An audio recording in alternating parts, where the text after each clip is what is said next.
Hi everybody, welcome to section 4.14, the switch statement. The switch statement is used to select one action or group of actions from a set of several alternatives. Oftentimes a switch statement can be used to replace an if-else-if statement, so if if-else-if statements become way too long, then you can reformulate them as switch statements. Here's the general format for a switch statement. Switch statements begin with the keyword switch, and they take in an argument. That argument is an expression, which can be an integer, but it could also be a char. It could also even be a string. Then in the body of the switch statement, we have this block of code closed in curly braces. And in that block of code, we've got all of the different possible cases. So maybe the integer that someone entered is 1. So then we would have case 1, and then a colon, and then the statement or group of statements, we would just have to enclose them in curly braces if we had multiple statements that we want to run if the expression happens to be 1. What if the expression turned out to be 2? Well, then we'll want to run the statements in case 2. There's no limit to the number of cases you can have, so here's case n, and the corresponding statements that we want to run if the integer matches that last case, n. And really it's the second to last case because we don't have any more case statements, but we do have this default section here. So in the default section, just use the default keyword and a colon. That'll be the portion that runs if all the cases are not matches to the expression. So the default section is optional, so you don't have to include that. But what it'll do is it'll run if none of the earlier cases match the expression that you're switching on. So let's take a look at an example. And this is from program 423.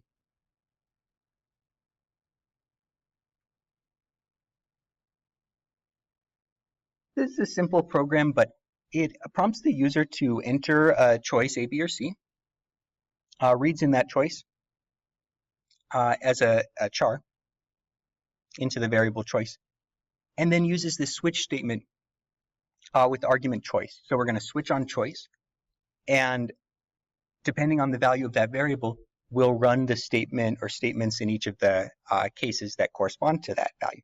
So if the user enters an A, then we'll expect to see the output you entered A. Of course, we already know that because we entered it ourselves, but just for the sake of example, here's case A. Notice that the A, since it's a char literal, is in single quotes, followed by the colon, followed by these two statements, see out you entered A and break, which are the statements that we want to run, in the case that the user enters a capital A. This break statement here is kind of interesting. For now, let's go ahead and take a look at the program and run it. And then let's get rid of the break statements and see what happens. It'll be kind of, it'll be incorrect to remove the break statements, but let's find out why. So here's program 423 in Visual Studio. We use the switch statement to decide, what to print based on the user's input. So let's run this program.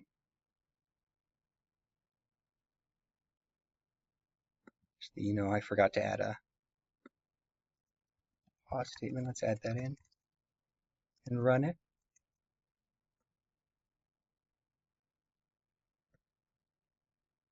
Well, we have the options to enter A, B, or C. Let's go ahead and just enter A. And we see the response, you entered A. Could run it again and enter B. And the response in that case should just be you entered B.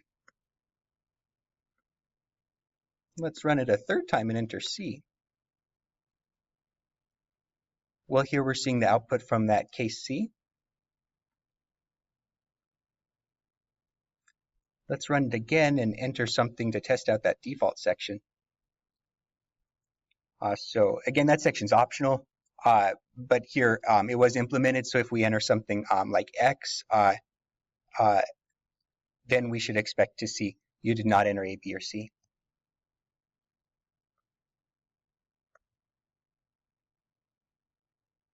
You might have been wondering about those break statements.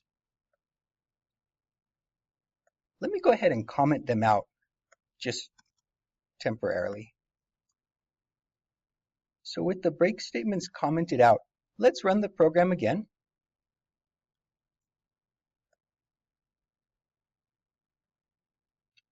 And let's see what happens if we enter A this time. So not really the expected result. We see that the output is you entered A, but then also you entered B, and then also you entered C, and then also you did not enter A, B, or C. So obviously that's not correct. The break statement actually causes whatever case is matching the expression to only run the statements for that case, and then not run the statements in any of the following cases. So in other words, as soon as the first case matches the expression that we're switching on, then without the break statements, then we'll actually just run all the following cases. So let's see that again by running the program with the input of just B.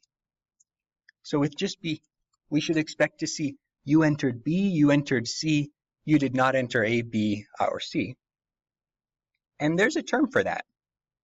The term is falling through. So as soon as one case matches the expression, without the break statement, we fall through to all the other cases. So the break statement, it causes us to skip over the remaining cases, which is what we want in most of the time. So let's go ahead and add back in the break statements.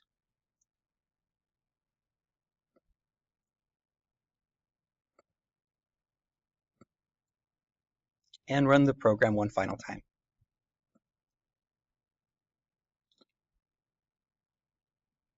And this time, if we go ahead and enter B, then we only see you entered B, but we avoid that falling through with the use of break statements.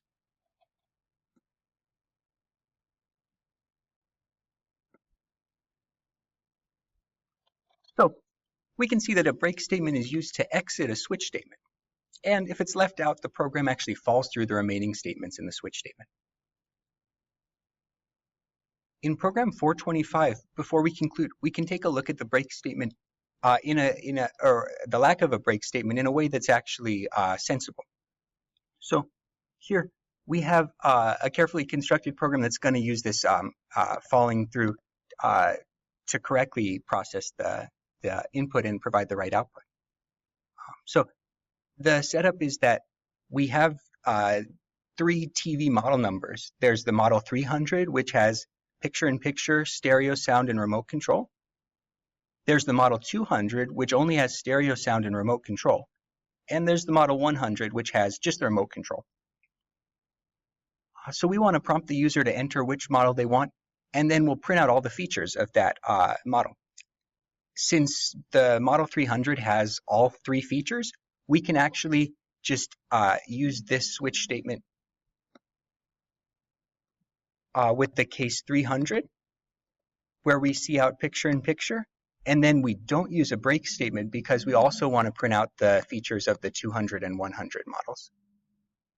If they select a 200 model, then without the break statement, we'll just fall through to the 100 model's features. So we'll print out stereo sound and remote control. And if they only enter 100, well, we'll print out remote control. And notice the break here after the 100 case. That is because we don't want to fall through to the default case. The default case would correspond to a user entering something other than 100, 200, or 300. And that would result in this output. You can only choose the 100, 200, or 300. So let's go ahead and run this program. Let's start with the 100 model. And here we just see that one feature, remote control. Let's try again with the 200 model.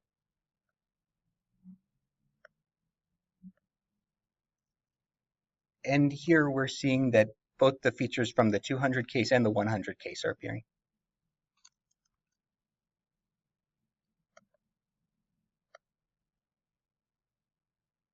Next up, let's try the 300 model. Just as we'd expect, we see all three features from the 200 and 100 models as well as the 300 model. And if we run this program one final time, just to test out the default section, let's say that we want, model 400, like 3D surround sound. Well, you can only choose 100, 200, or 300. So it looks like that's working.